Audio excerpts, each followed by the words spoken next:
नमस्कार मित्रों, मैं हूं गणपत सेजू और आप सभी का स्वागत करता हूं आप ही के अपने channel GK with GS sir के अंदर। हिंदी की शिक्षण विधियाँ अपनी चल रही थी।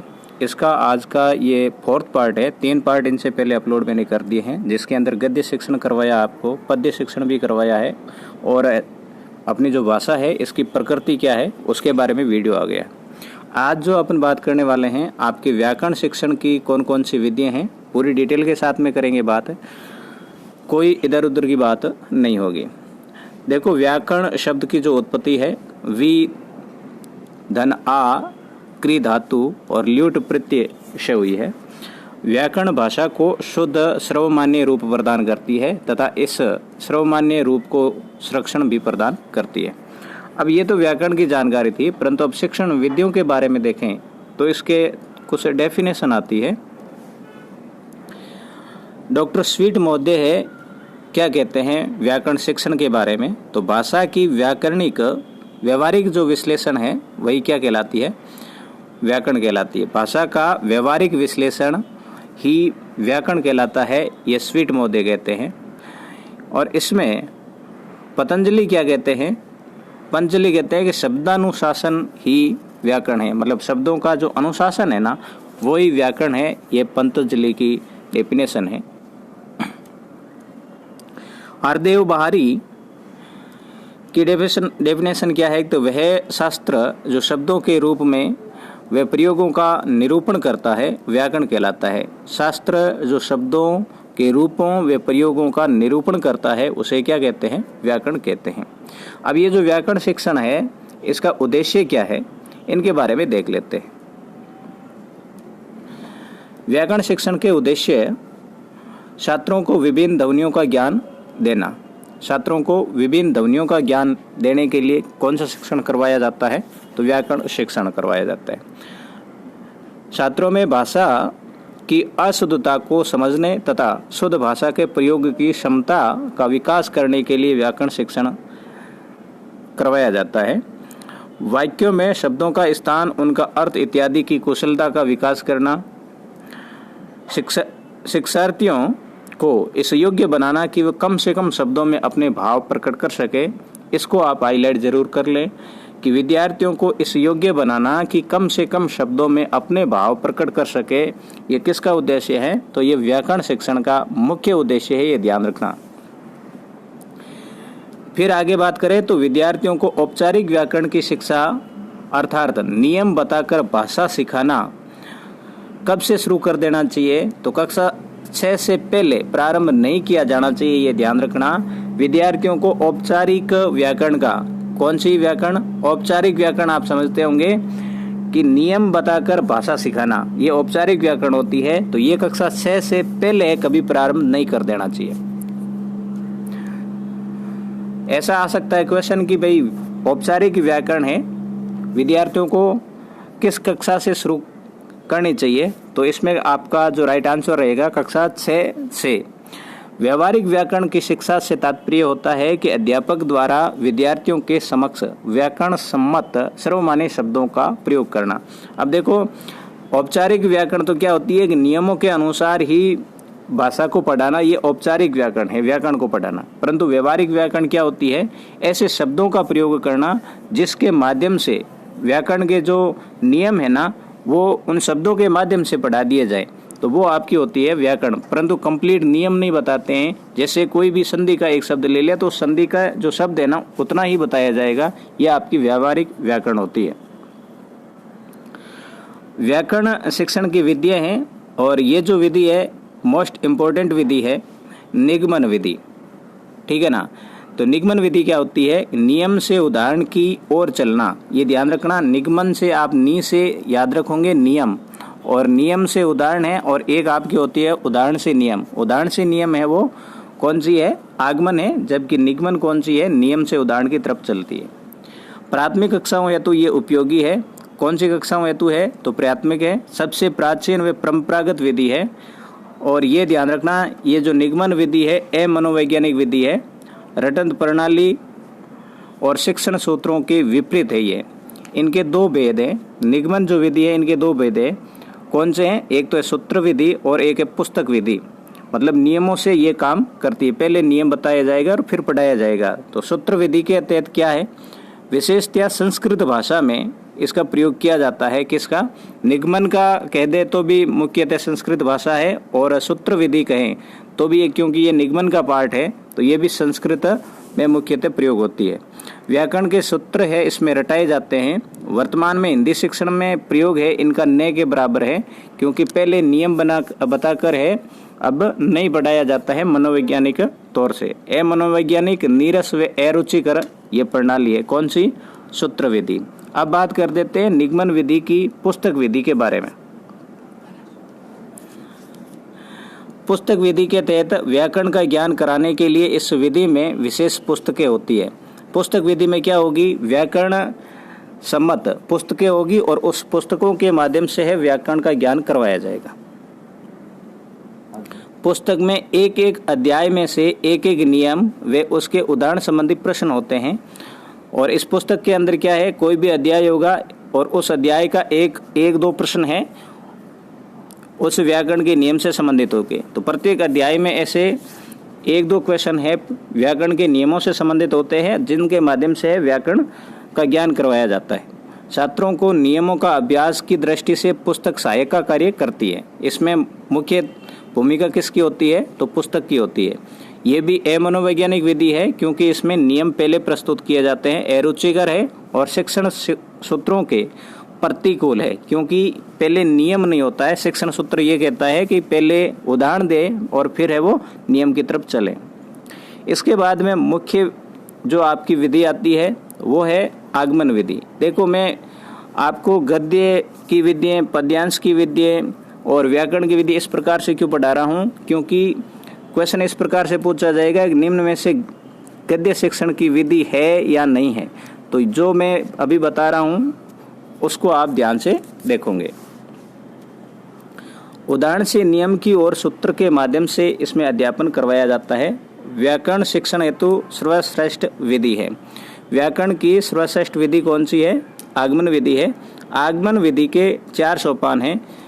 कौन कौन से हैं, उदाहरणों को पहले प्रस्तुत किया जाएगा, फिर जो उदाहरण प्रस्तुत किए हैं उनका विश्लेषण या फिर तुलना की जाएगी, और फिर उनका नियमीकरण किया जाएगा, और फिर परीक्षण या प्रयोग किया जाएगा।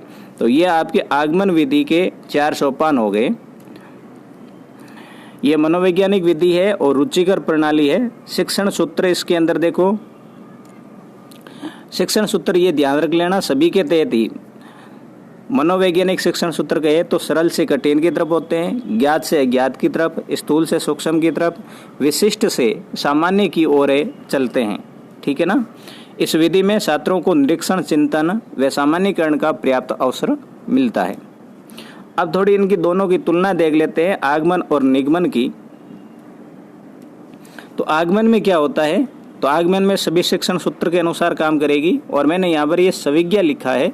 तो सविज्ञा का अर्थ होगा कि सरल से कठिन, वि से विशिष्ट से सामान्य, और फिर से ले तो स्थूल से सूक्ष्म, और ज्ञात से ले तो ज्ञात से अज्ञात की ओर। ये है आगमन विधि चलती है। ये इसकी उल्टी चलेगी। जैसे सरल से कठिन है तो निगमन है कठिन से सरल चलेगी, सामान्य से विशिष्ट है वो निगमन चलती है, सूक्ष्म से स्थूल चलती है, और अज्ञान से ज्ञान की तरफ मतलब अज्ञात से ज्ञात की तरफ चलती है। ये जो विधि है आगमन विधि, ये उदाहरण से नियम की ओर और मूर्त से अमूर्त की ओर चलती है, जबकि निगमन विधि है नियम से उदाहरण की तरफ और अमूर्त से मूर्त की तरफ चलती है। इनकी दोनों उल्टी है, ध्यान रखना। ये ज्ञात विधि है जबकि निगमन अज्ञात है।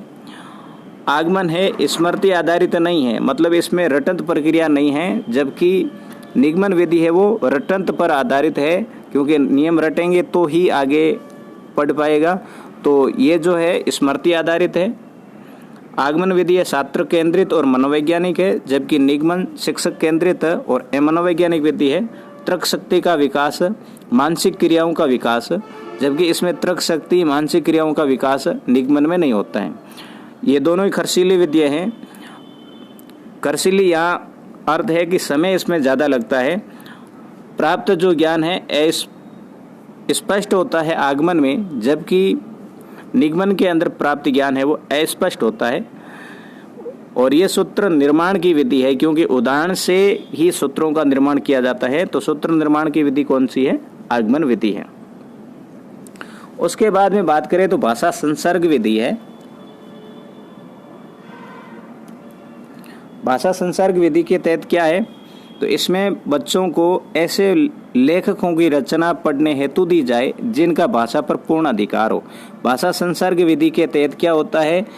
बच्चों को ऐसी पुस्तकें दी जाती है जिसमें मतलब ऐसे लेखक की रचनाएं होती है जो भाषाओं को पूर्णतः जानते हो, भाषा पर पूर्ण उसका अधिकार हो, और इस प्रणाली में व्याकरण के नियमों का ज्ञान कराए बिना, देखो व्याकरण के नियमों का ज्ञान नहीं करवाया जाता है, परंतु भाषा के शुद्ध रूप का अनुकरण करने का अवसर प्रदान कर छात्रों का भाषा के शुद्ध रूप का प्रयोग करना सिखाया जाता है। प्राथमिक स्तर पर बच्चों को व्यवहारिक व्याकरण का ज्ञान देने में ये उपयोगी है। इसमें क्या है देख ले, जैसे इसमें क्या होगा कि कोई व्याकरण के इस प्रकार से लेखक के द्वारा जो पाठ लिखे जाएंगे जिसमें व्याकरण के नियम है, पढ़ने पर ही बीच बीच में ही उनका ज्ञान हो जाता है, ये भाषा संसर्ग विधि है। प्राथमिक स्तर पर बच्चों का व्यवहारिक व्याकरण का ज्ञान है वो देने में उपयोगी है, क्योंकि व्यवहारिक व्याकरण का ज्ञान है वो भाषा संसर्ग विधि के तहत दे दिया जाता है। इसमें व्याकरण अलग से नहीं पढ़ाई जाती है, ये और ध्यान रखना। व्याकरण का तार्किक ज्ञान करने में असमर्थ है, ये इसका एडवांस है, मतलब दोष है। पाठ पढ़ाते समय व्याकरण का ज्ञान कराना इस विधि की प्रमुख विशेषता है। ऐसा क्वेश्चन आ सकता है कि किस विधि में पाठ पढ़ाते समय ही उसके साथ साथ में व्याकरण का ज्ञान है वो हो जाता है, तो भाषा संसर्ग विधि आप करोगे। उसके बाद में बात करेंगे अपन समवाय विधि की। समवाय विधि के प्रवर्तक है वो हर्बर्ट है, और इसका जो यदि अन्य नाम की बात करें तो यह है सहयोग प्रणाली विधि, कहें तो भी यही है। समवाय का अर्थ होता है सहयोग या साथ साथ में। व्याकरण की व्यवहारिक शिक्षा देने हेतु स्वाभाविक रुचिकर विधि है, और मूल पाठ से भटक जाने का विशेष डर होता है, क्योंकि इसके अंदर क्या होगा कि इस विधि के अनुसार व्याकरण शिक्षा को अलग कालांश में न देकर गद्य रचना आदि पढ़ाते समय दी जाती है। अब इसके अंदर क्या होगा कि जैसे कि मान लो कोई पाठ आ गया है और पाठ के अंदर विद्यालय नाम आ गया है, मैं बताने के लिए विद्यालय आ गया है, तो अब क्या करेगा शिक्षक कि इस विद्यालय नाम को विद्या धन आलय करके इसके अंदर घुस जाएगा संधि के अंदर, और दीर्घ संधि जो है ना, स्वर संधि की दीर्घ संधि है, उसको कंप्लीट पढ़ा देगा। तो इससे क्या होगा कि ये जो पढ़ाते पढ़ाते व्याकरण का ज्ञान है वो देने लग जाता है, जिससे वो पाठ है ना, पाठ पर वो नहीं रह पाता है। तो ये इसका डर है, परंतु इस प्रकार से इसके अंदर वो पढ़ाया जाता है समवाय विधि के तहत। समवाय विधि को थोड़ा और डिटेल में देखें तो इसमें देखो ये जो है ना, हार्वर्ड ने समवाय अर्थात सहसंबंध के 3 केंद्र बताए। समवाय है मतलब सहसंबंध है, वो कितने प्रकार से हो सकता है कि 3 प्रकार से हो सकता है। एक उद्योग भौतिक वातावरण के तहत और सामाजिक वातावरण के तहत है समवाय होता है, मतलब सहसंबंध होता है। जब तक नए पाठ को पूर्व ज्ञान के साथ जोड़ा जाए तब तक नया पाठ है पूरी तरह हृदयगम नहीं हो सकता है, ये हर्बर्ट का कहना है। अब ये जो सहसंबंध है कितने प्रकार का होता है? तो 2 प्रकार का है, एक तो क्षैतिज है और एक आपका लंबवत है। एक विषय का अन्य विषय से यदि सहसंबंध है तो वो क्षैतिज होगा, जैसे कि विज्ञान का इतिहास से संबंध, ये क्षैतिज सहसंबंध है। लंबवत सहसंबंध के अंदर क्या होगा, एक विषय का उसी के अंगों से संबंध होना, जैसे कविता पढ़ाते समय संधि में समानता का जो संबंध जो होता है वो आपके लंबवत संबंध होगा। इसके बाद में अपनी व्याकरण शिक्षण की एक और विधि है जिसका नाम है प्रयोग विधि या विश्लेषण विधि। इसमें व्याकरण शिक्षण आगमन व निगमन दोनों पर आधार पर करवाया जाता है। सर्वमान्य शास्त्रों के सम्मुख उदाहरणों को प्रस्तुत किया जाता है, फिर उनका विश्लेषण कर नियमीकरण कराया जाता है। पहले देखो आगमन का प्रयोग पहले किया जाएगा और फिर है निगमन की तरफ ये विधि आ जाती है। इस प्रणाली में छात्र सक्रिय रहते हुए बिना रटे व्याकरण के नियमों को सिखाते हैं। ये व्याकरण शिक्षण की श्रेष्ठ विधि मानी जाती है। तो ये थे अपने व्याकरण शिक्षण की प्रमुख विधियाँ, और इनसे आगे जो आपका पार्ट आएगा वो आएगा रचना शिक्षण की विधियाँ। तो ये वीडियो कैसा लगा मुझे ज़रूर कमेंट करके बताना। अपने सभी दोस्तों के साथ में इस वीडियो को शेयर करना, और चैनल पर पहली बार आए हैं तो चैनल को सब्सक्राइब ज़रूर कर लेना, और नोटिफिकेशन बेल है उनको भी क्लिक कर देना। मिलूंगा नेक्स्ट वीडियो में, तब तक के लिए जय हिंद, वंदे मातरम।